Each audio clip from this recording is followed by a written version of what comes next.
is a Fox News special report. Good afternoon. I'm Mike Emanuel in Washington. It is tariff day at the White House. In just a few moments, we'll be getting the details from President Trump about which countries will be hit and how hard. We're expecting tariffs on dozens of nations, including America's biggest trading partners. And ahead of today's rollout, President Trump's been ramping up the rhetoric, saying other nations have been, quote, ripping us off for 50 years, and it's time for payback. Though he says in most cases, the tariffs will be less than what other countries charge the U.S. for the same product. Let's go live to the Rose Garden, and here now is President Trump. Will forever be remembered as the day American industry was reborn, that we began to make America wealthy again. We're going to make it wealthy, good and wealthy. For decades, our country has been looted, pillaged, raped, and plundered by nations near and far, both friend and foe alike. American steelworkers, auto workers, farmers, and skilled craftsmen, we have a lot of them here with us today.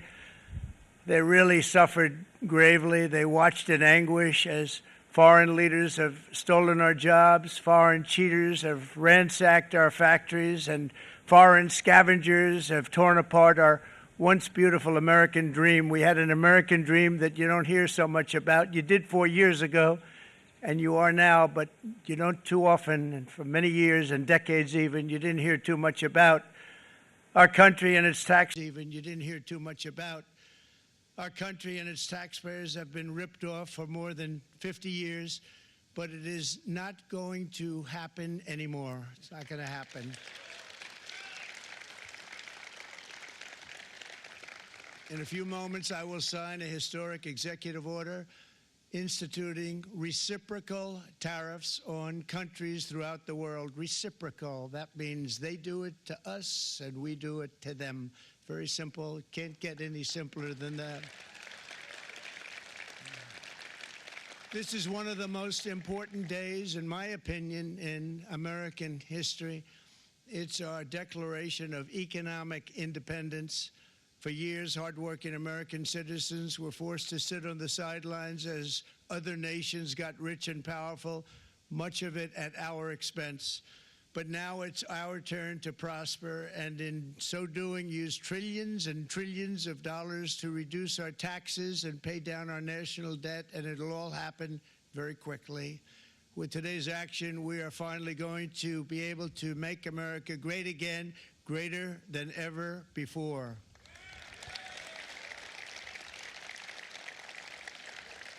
Jobs and factories will come roaring back into our country, and you see it happening already. We will supercharge our domestic industrial base. We will pry open foreign markets and break down foreign trade barriers. And ultimately, more production at home will mean stronger competition and lower prices for consumers. This will be indeed the golden age of America. It's coming back. We're going to come back very strongly. We're pleased to be joined on this momentous occasion by Vice President J.D. Vance. J.D., thank you. Thank you. Thank you very much. Where are you, J.D.? No, that wasn't too hard to find. I was looking, you know, he likes to take a low-key attitude, so usually we sit right in front. He's gaining a lot of confidence, Mike, isn't he? And nearly my entire cabinet is here, as well as Speaker Mike Johnson, who's done an amazing job. And with the great success we had last night in Florida, we have a majority of 7. And 7's like a lot when we had it at 1, right? You've done a fantastic job. And many of the members of the House and Senate are with us. Senators, congressmen, thank you all for being with us. We appreciate it. For decades, the United States slashed our trade barriers on other countries, while those nations placed massive tariffs on our products and created outrageous non-monetary barriers to decimate our industries. And in many cases, the non-monetary barriers were worse than the monetary ones. They manipulated their currencies, subsidized their exports, stole our intellectual property, imposed exorbitant VAT taxes to disadvantage our products, adopted unfair rules and technical standards and created filthy pollution havens. They were absolutely filthy, but they always came to us and they said, we're violating, we should pay for it. It's all detailed in a very big report by the U.S. Trade Representative on foreign trade barriers, and I'll just hold it up for you. It's available, and you don't have to pay too much. As I understand it, you'll pay nothing. It's a lot of work for something, actually, because it's a special book. It's very, frankly, it's very upsetting when you read it, when you see what people have been doing to us for 30 years. This all happened with no response from the United States of America, none whatsoever. But those days are over. Let me offer just a few examples of the vicious attacks our workers have faced for so many years.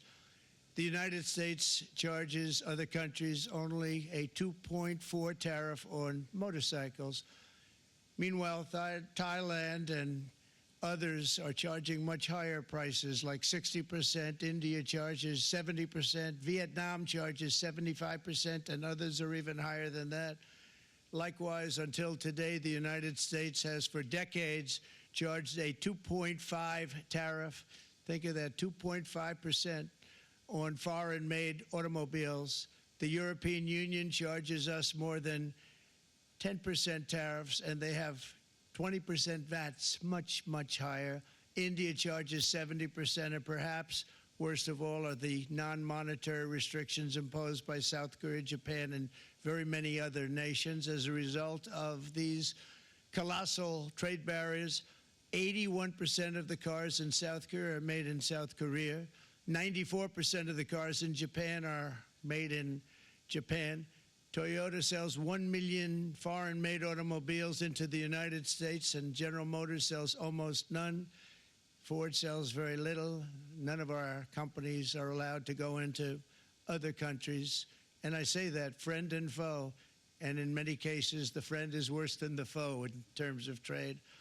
But such horrendous imbalances have devastated our industrial base and put our national security at risk. I don't blame these other countries at all for this calamity. I blame former presidents and past leaders who weren't doing their job. They let it happen, and they let it happen to an extent that nobody can even believe. That's why, effective at midnight, we will impose a 25% tariff on all foreign-made automobiles.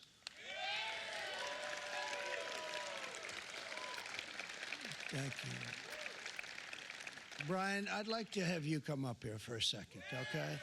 I just see him sitting. He's been a fan of ours, and he understands this business a lot better than the economists, a lot better than anybody. Brian, say a few words, please, would you? Thank you, Mr. Thank you. President. It's a great honor to have you. Thanks.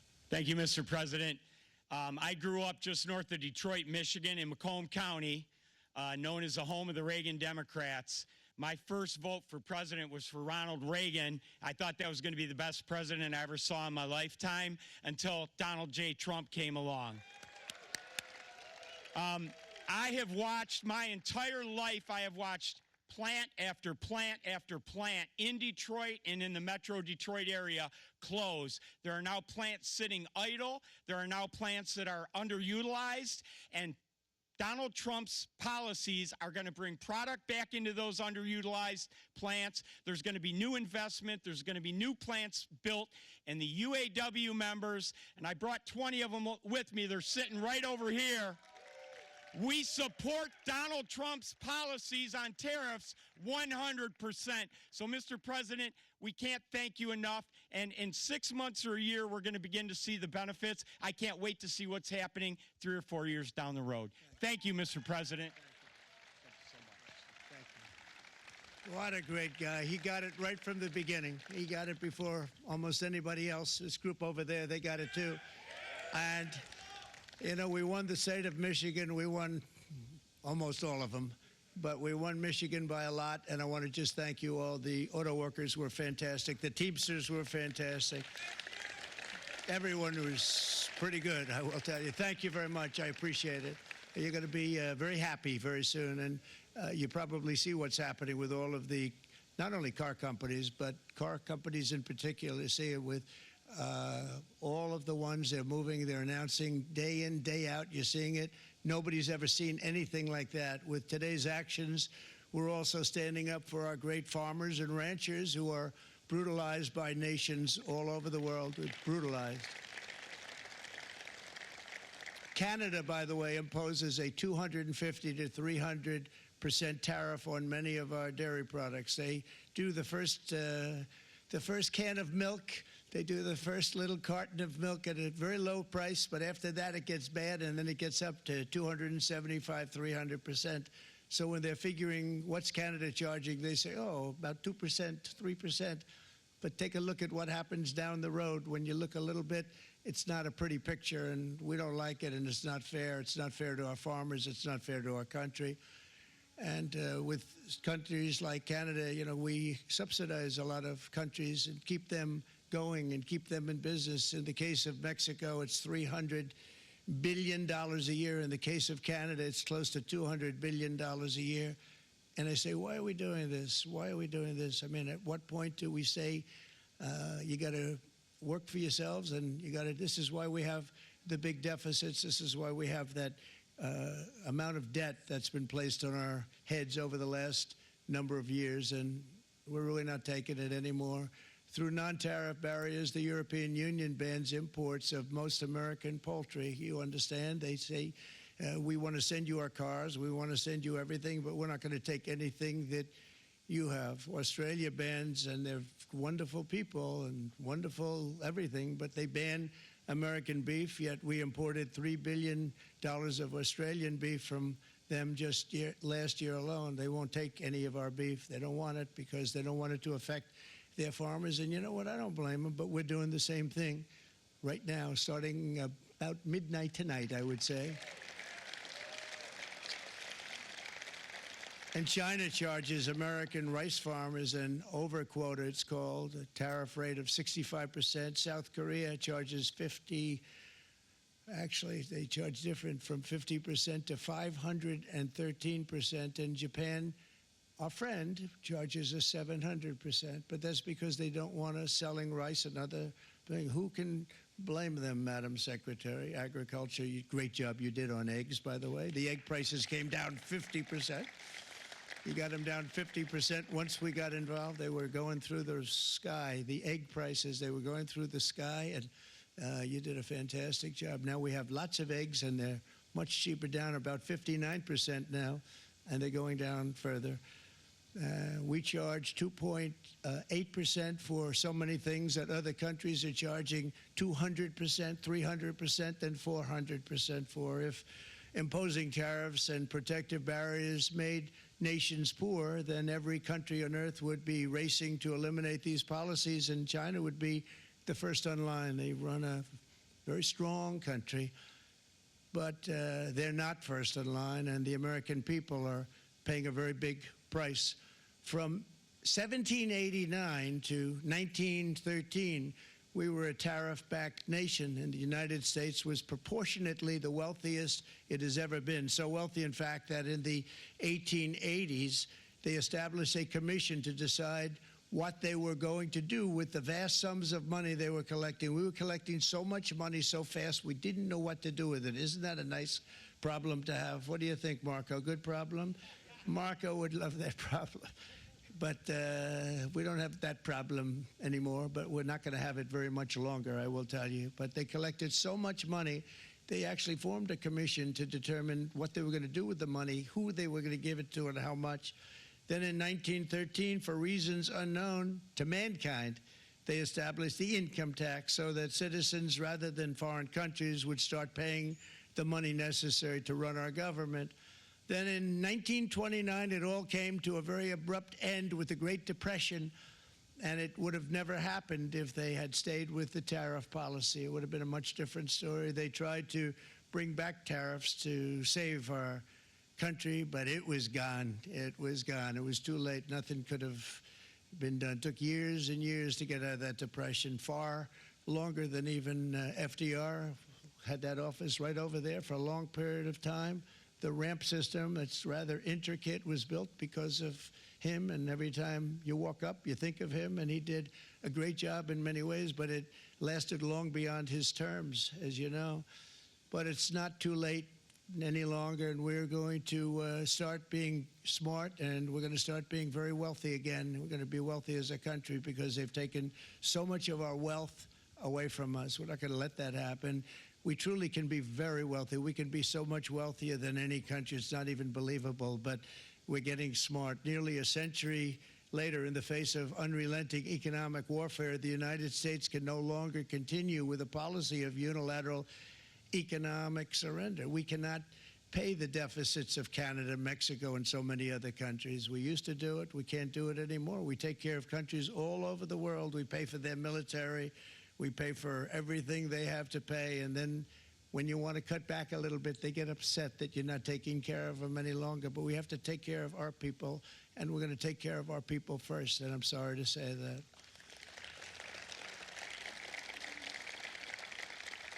And today we're standing up for the American worker, and we are finally putting America first.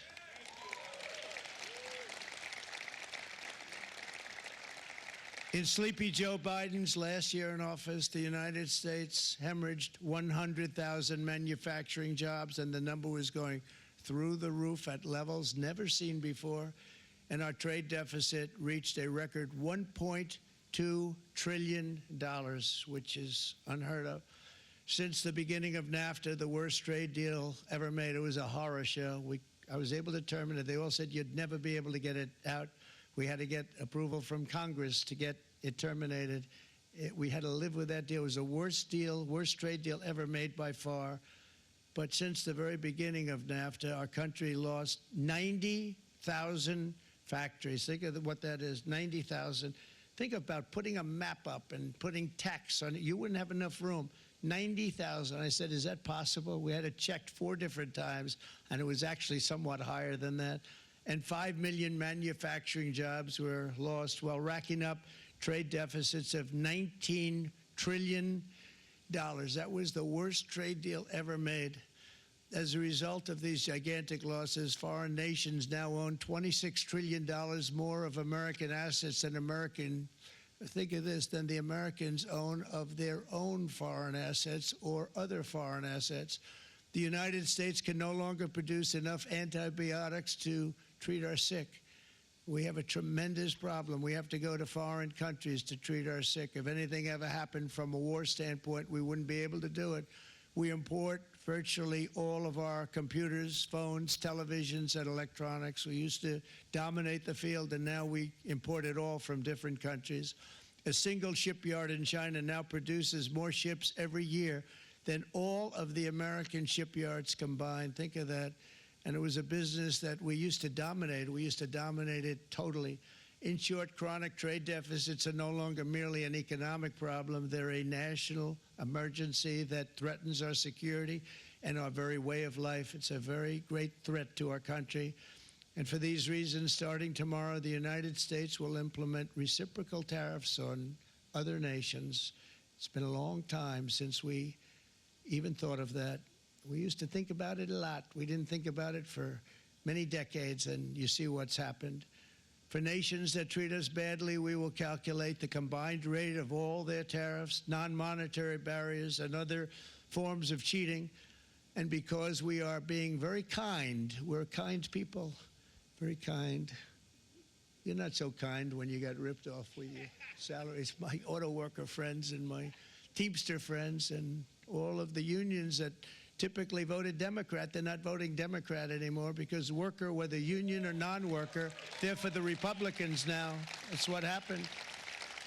But we will charge them approximately half of what they are and have been charging us. So the tariffs will be not a full reciprocal. I could have done that, yes, but it would have been tough for a lot of countries who didn't want to do that. I'd like to see the chart if you have it. Could you bring it up, Howard? This is our great Secretary of Commerce, Howard Lutnick. Thanks, Howard. So if you look at that, China, first row, China, 67%. That's tariffs charged to the USA, including currency manipulation and trade barriers. So 67%, I think you can, for the most part, see it. Those with good eyes, with bad eyes. We didn't want to bring, it's very windy out here. We didn't want to bring out the big charts because it had no chance of standing. Fortunately, we came armed with a little smaller chart. So it's 67%, so we're going to be charging a discounted reciprocal tariff of 34%. I think, in other words, they charge us, we charge them less. So how can anybody be upset? They will be, because we never charge anybody anything, but now we're going to charge. European Union, they're very tough, very, very tough traders. You know, you think of European Union, very friendly. They rip us off. It's so sad to see. It's so pathetic. 39%, we're going to charge them 20%, so we're charging them essentially half. Vietnam, great negotiators, great people. They like me, I like them. The problem is they charge us 90%. We're going to charge them 46% tariff. Taiwan, where they took all of our computer chips and semiconductors. We used to be the king, right? We were everything. We had all of it. Now we have almost none of it, except the biggest company is coming in. We're going to end up with almost 40%. Lee Zeldin's working to get their approvals. And it's an amazing company. Mr. Wei, of one of the great companies of the world, actually. They're coming in from Taiwan, and they're going to build one of the biggest plants in the world, maybe the biggest for that. But 64%, we're going to charge them 32%. Japan, very, very tough, great people. And again, I don't blame the people for doing it. I think they're very smart in doing it. I blame the people that sat right in that Oval Office, right over there, right behind the Resolute desk or whichever desk they chose. Japan, 46%. They would charge us 46%, and much higher for certain items like cars, you know, little items like cars. 46%, we're charging them 24%. India, very, very tough, very, very tough. The Prime Minister just left, and he's a great friend of mine, but I said, you're a friend of mine, but you're not treating us right. They charge us 52%. You have to understand, we charge them almost nothing for years and years and decades, and it was only 7 years ago when I came in, we started with China and charged them. We took in hundreds of billions of dollars from China in tariffs, and they understood, honestly. President Xi understood. He said, look, I understand, and the other countries, and they all understand. We're going to have to go through a little tough love, maybe, but they all understand. They're ripping us off, and they understood it. Prime Minister of Japan, Shinzo Abe. He was a fantastic man. He was unfortunately taken from us, assassination. But I went to him and I said, Shinzo, we have to do something. A trade is not fair. And he said, I know that, I know that. And he was a great gentleman. He was a fantastic man, but he understood immediately what I was talking about. I said, Shinzo, we have to do something. He said, I know that. And we worked out a deal, and it would have been a much better deal, but frankly, there were many years left on the deal that was made previous to my getting there, but it was something. If you look at Switzerland, 61% to 31%. Indonesia, Malaysia, Cambodia. Oh, look at Cambodia, 97%. We're going to bring it down to 49. They made a fortune with the United States of America. United Kingdom, 10%, and we'll go 10%. So we'll do the same thing. South Africa, 60%, 30%, and they've got some bad things going on in South Africa. You know, we're paying them billions of dollars, and we cut the funding because a lot of bad things are happening in South Africa. The fake news ought to be looking at it. They don't want to report it. Brazil, 10%, 10%. Bangladesh is 74%. So you see what's going on. Pakistan, 58%. Sri Lanka, 88%. So what we're doing is we're taking not the full, we could take the full 88%. Thanks a lot, Harold. He's doing a very good job. How's he doing, all right? I think you better take it with you. It's not going to last very long. He's going to put it, it's going to follow you down with the wind. I brought a hat just in case it got too windy, but here, would anybody like a hat? I'm not giving it to a cabinet. I'm giving it to the auto workers. Come here.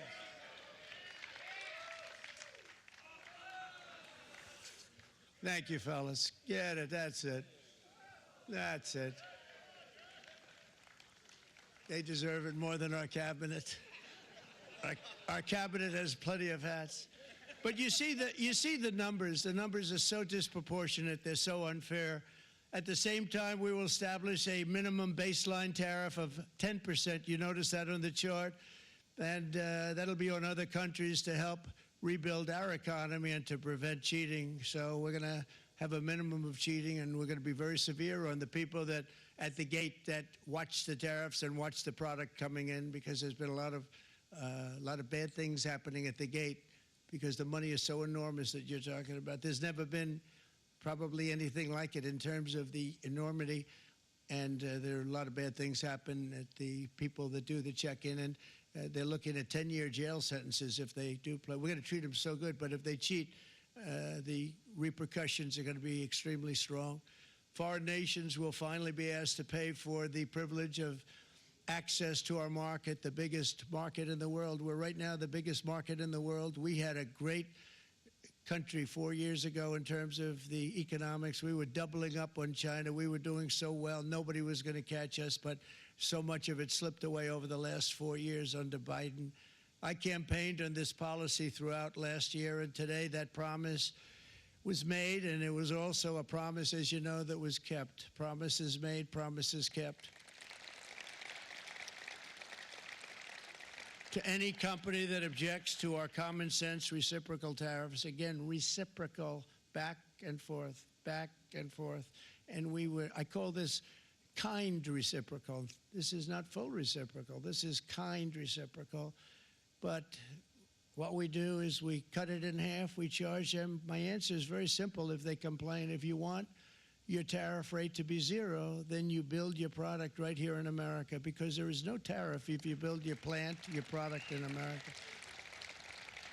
And we've seen companies coming in like we've never seen before.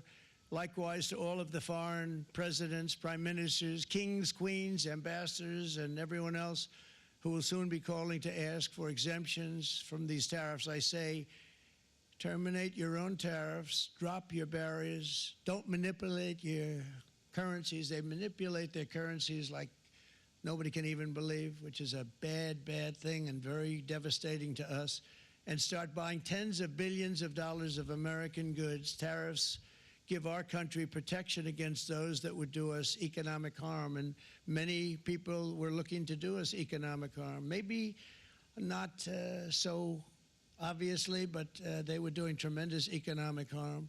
But even more importantly, they will give us growth. These tariffs are going to give us growth like you haven't seen before, and it'll be something very special to watch. I am so looking forward, and Brian, it's going to happen even faster than you said. You know, you might say, but it's already started.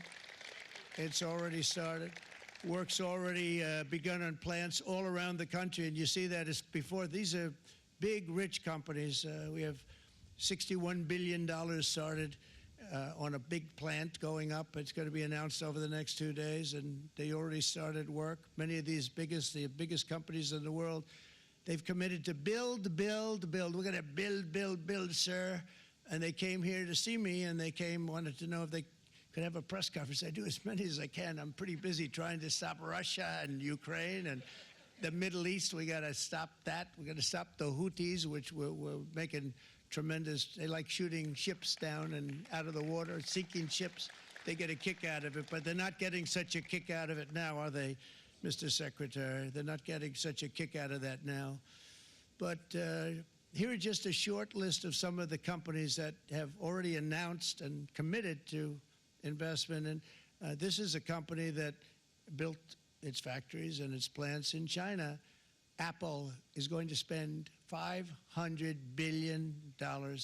They never spent money like that here. They're going to build their plants here. SoftBank, OpenAI, and Oracle, great companies, are investing $500 billion almost immediately.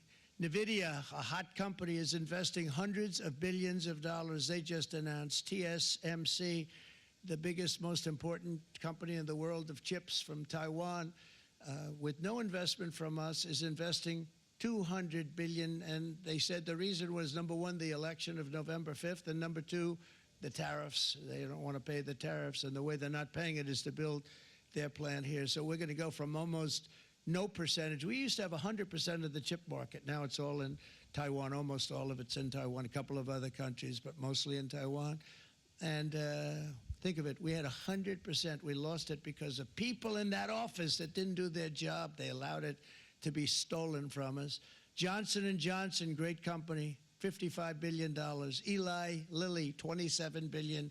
Meta is investing $500 billion. Wow. DeMac is investing $20 billion. CMA, CGM, $20 billion. And then you have Merck and Clarios, Stellantis, General Motors, GE Aerospace, Honda, Nissan, Hyundai are all putting in billions and billions of dollars, and they're committed 100%. So. And we've never had, and this is after 2.5 months. This is after just a short, this all took place as soon as we came out with what everybody wanted to do. You know, I watched a gentleman today on television, used to work with Lee Iacocca, a very respected automobile person, and he said, you know, because they're asking people, they try and get as many negative people as they can, but they can't find them too much. It's pretty hard to find in terms of what we're doing, especially when they see all this investment. They said, so tell me, what do you think of what Trump is doing from the automobile standpoint? He said, I can't believe it. Somebody is finally, he's an older guy, real pro, really top guy, with Lee Iacocca. He said, I never thought I'd see the day when this would happen, where somebody had the courage to go and do what has to be done. This is transforming our nation. Our entire nation is going to be transformed, not only with the cars, but on every single other item that's built. We're going to become an industrial powerhouse. And he said that so beautifully today. In fact, I'm going to find out, I'm going to get a tape, and Bruce, I'm going to get that tape, and I'm going to send it to you out in Long Island, and you're going to play it for the people. And all your union workers and your non-union workers out there, you got a pretty even split. But we have, so far, it looks like we're going to have about $6 trillion of investments, and you wouldn't do that in years in this country over the last number of years. $6 trillion, and that's going to be much higher by the end of the year. And think of what $6 trillion is. You wouldn't have even a small percentage of that under this other system. We're going to be an entirely different country, and it's going to be fantastic for the workers. It's going to be fantastic for everyone. There will never have been a transformation of a country like the transformation that's already happening in the United States of America. It's an incredible thing to watch, and it's incredible to meet with the top people, people that you read about, very wealthy people, or people that are great managers and executives and presidents of big public companies, and to watch the enthusiasm they have now that they didn't have. They gave up on our country. They went to foreign countries and they built. Companies are pouring into our country at levels never seen before, with jobs and money to follow, and it's really beautiful. In the coming days, there will be complaints from the globalists and the outsourcers and special interests and the fake news. Always, the fake news will always complain. But never forget, every prediction our opponents made about trade for the last 30 years has been proven totally wrong. They were wrong about NAFTA. They were wrong about China. They were wrong about the Trans-Pacific Partnership, which would have been a disaster if I didn't terminate it. If I didn't terminate that, United Auto Workers, you would have had no jobs in this country. You would have had no jobs. It was all going to other countries. In my first term, they said tariffs would crash the economy. Instead, we built the greatest economy in the history of the world. And again, I have great respect for President Xi of China, great respect for China, but they were taking tremendous advantage of us, and I commend them for that. I say, hey, if you can get away with it, that's okay. But, you know, they understand exactly what's happening, and they probably, most of them are saying it's about time they did something, but and they're going to fight, and they're going to fight fair. Everyone's going to fight. You know, it's like, I say to the leaders, look, you got to take care of your country, but we have to start taking care of our country now. We can't do what we've been doing for the last 50 years. From the day of my election, the stock market went up in my first term 88%, with NASDAQ going up 155%, more than any president has ever had in any term in office, by far. And I think we're going to blow that away. And maybe the numbers won't show, but I think they're going to show much better than even those numbers. But what you're going to see is you're going to see activity, that empty, dead sites, factories that are falling down.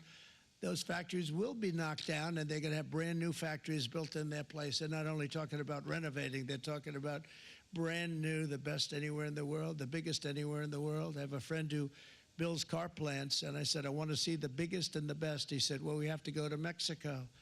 I said, no, I want to see it in the United States. He said, we're not building them in there. This is a year and a half ago during the campaign. He said, we're not building it. You'd have to go to Mexico. When I was starting to decide to run, and I went to #1 in the polls very rapidly, I want to say, like, let's say in the first hour. And then shortly thereafter, it looked like I was going to win, and the fake news was saying, oh, no, don't do this. What they don't know is if I didn't win, they would have really been in trouble, because nobody wants to read them anyway. But I tell you what, when it looked like I was going to win, I announced that I was going to be doing exactly what we're talking about today. Great consistency, actually, because I've been talking about it for 40 years. But because I saw what was happening 40 years ago. If you look at my old speeches when I was young, very handsome, my old speeches, and that people would say I'd be on a television show, I'd be talking about how we were being ripped off by these countries. I mean, nothing changes very much. The only thing that changed were the countries, but nothing really changes. But it's why it's such an honor. It's such an honor to be finally able to do this. If you look at China, I took in hundreds of billions of dollars in my term, hundreds of billions. They never paid 10 cents to any other president, and yet they paid hundreds of billions, so much so that Biden couldn't do anything. They wanted to try and terminate it because he had a very special relationship with China. You know what the relationship was? He had a special relationship. But the numbers were so big, that they couldn't do it. So they did ease it up. They did things that they shouldn't have done. They made it a lot more comfortable for them, but they couldn't do it because the numbers were hundreds of billions of dollars, and I did that. And we were on our way to doing something like incredible. And then we had a very bad election happen, a lot of bad things happened. So when I said we got to do it again, I said we have to make it too big to rig, and we made it too big to rig, and we won in records, and it was a monumental win. And it was such an honor to see so many of you, like Brian and your friends, here with us to celebrate, and to more importantly celebrate what we're doing, because that wouldn't be a full celebration if we didn't do this, because this will be an entirely different country in a short period of time. It'll be something the whole world will be talking about it. The critics made the very tired predictions earlier this year, but in February, core inflation dropped to the lowest rate in 4 years. And the price of eggs, as you know, just in a month and a half, we were there for 4 weeks. And the first week, I got blamed for eggs. I said, I just got here. They said eggs have gone up at like 250%, and you can't get eggs. And they were going crazy. And I said, I just got here. And then we got to work on eggs, and we got to work on everything. And our great Secretary of Agriculture, you did a fantastic job. Brooke Rollins, she did a fantastic job. And as I said before, the price of eggs dropped now 59%, and they're going down more, and the availability is fantastic. They were saying that for Easter, please don't use eggs. Could you use plastic eggs? I said, we don't want to do that. We want to, and you really came through. It's an amazing job. Thank you very much, Brooke. You did great. But likewise, an old-fashioned term that we use, groceries. I used it in the campaign. It's such an old-fashioned term, but a beautiful term, groceries. It sort of says a bag with different things in it. Groceries went through the roof, and I campaigned on that. I talked about the word groceries for a lot, and energy costs now are down. Groceries are down. Gasoline is way under $3, and people are beginning to be able to buy things and live again. We brought prices way down. We created 10,000 already in a few weeks, new manufacturing jobs. And it was that took place in 1 month, numbers that they haven't seen in a long time. We had virtually no inflation under my term. We had virtually no inflation for 4 years, but after transitioning over to Sleepy Joe It went from almost non-existent to the highest in the history of our country. They're the highest inflation in the history of our country, brought up by energy and bad spending and bad policy, and a lot of bad things happened. How about allowing millions and millions and millions of people to pour into our country with open borders, where it's so sad to see even now, and I see our great secretary of you have done. Stand up, please, Christy. Stand up. Christy Noem and Tom Homan. These people are doing a great job, but gotten them out in records. We have problems with judges that don't want them to go out. They want Tren de Aragua, and they want MS-13, the most vicious gangs ever. Nobody's ever seen anything like it. Absolute killer gangs. They kill people. They don't even think about it. And we put them out, and we have judges now, radical left judges that they don't want them to go out. They want them to even be brought back. Let's bring them back. You've done a fantastic job, and please thank everybody. Homeland Security, thank everybody. Appreciate it.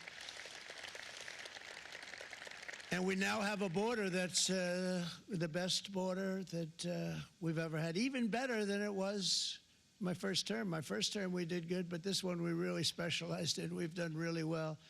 And we had records then. We had the best, safest border. 4 years ago, we had the best border there ever was. And now we have, you've actually matched it and done even better. And we're going to get it down the right way. And we want people, by the way, to come into our country, but we want to come in through a legal process. We want them to come in legally. We need more people. We need people to run these plants and to help the auto workers and the Teamsters and the non-union people and everybody else. But we need people and the farmers.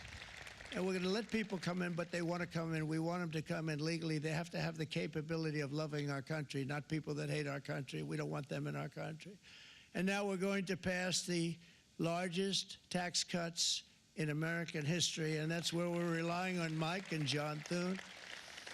And we will not cut Social Security, Medicare, or Medicaid benefits, and the Democrats will, because if they got in, the entire economy would collapse. This country was heading for a collapse under the people that you saw. They were horrible. I think one of the reasons people like the job, I have my highest approval ratings because I think they're comparing me to the worst administration in the history of our country, so I appreciate that at least. But Speaker of the House Mike Johnson and Senate Majority Leader, appreciate it, Mike. John Thune have been fantastic, by the way. But they've been working tirelessly on taking the next step to pass the plan for our one big, beautiful bill. I'd like to name it that if you can. One big, I made that statement about 6 months ago, and everybody calls it one big, beautiful bill. And it will be that. It'll have everything, the big tax cuts and every incentive there is. And it'll be fantastic. And by the way, for the cars, we're asking for an interest deduction on a loan. So if you build the car, only in America we do it, Brian. If the car's not built in America, you don't get the interest rate deduction.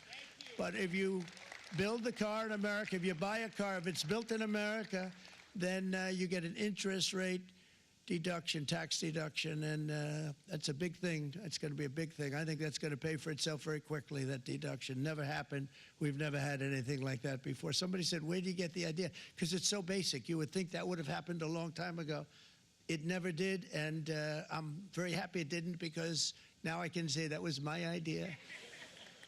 But we're going to get us closer to the debt extension. We have to get the debt extension passed, and I know you're going to be able to do that, Mike, and it's very important that you do that.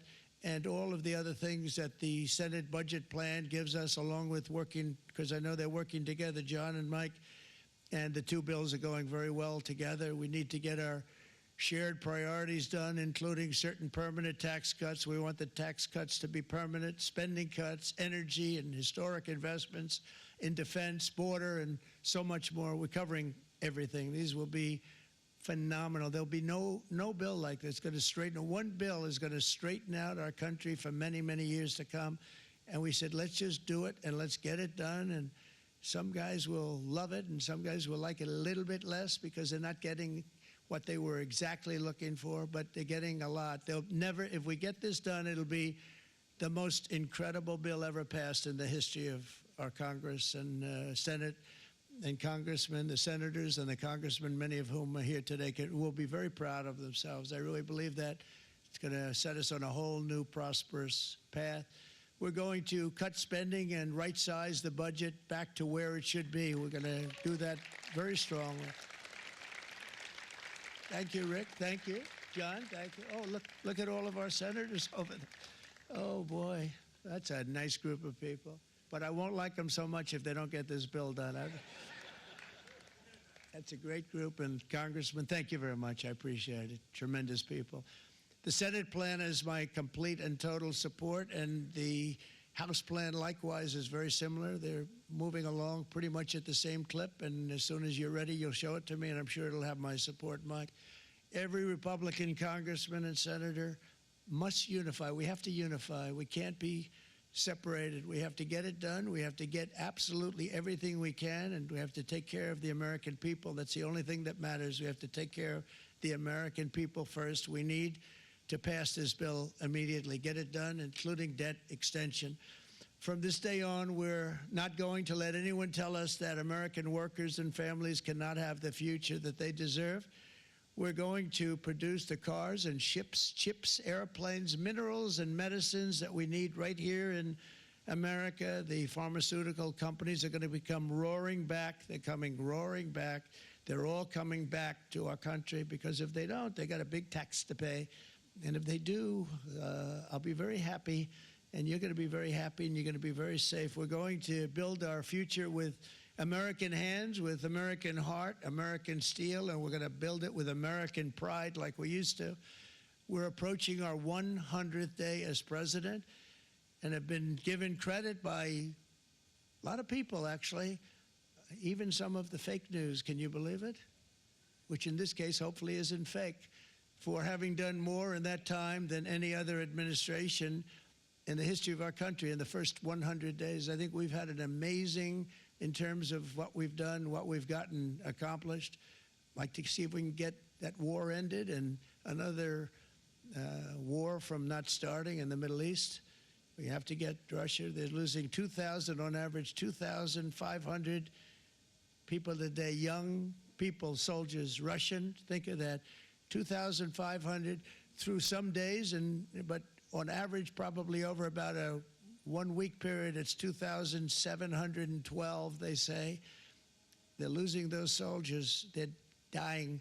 They're being decimated. And they're not from our country, but they're from other countries. But they're human beings. They're from Russia. They're from Ukraine in this period, most of them. And we're going to get it stopped. It's a senseless war that would have never happened if I was president, and it shouldn't be allowed to go on. And I think we're being given good cooperation by Russia and by Ukraine, but we have to get it stopped. It's humanity. It's humanity. It's a terrible thing. This will be a very big moment. I think you're going to remember today. It's going to be a free nation that we're dealing with. We're going to have a very free and beautiful nation. It's going to be Liberation Day in America, and it's going to be a day that hopefully you're going to look back in years to come and you're going to say, you know, he was right. This has turned out to be one of the most important days in the history of our country. God bless you and God bless America. Thank you, everybody. Thank you very much. Thank you. Thank you very much.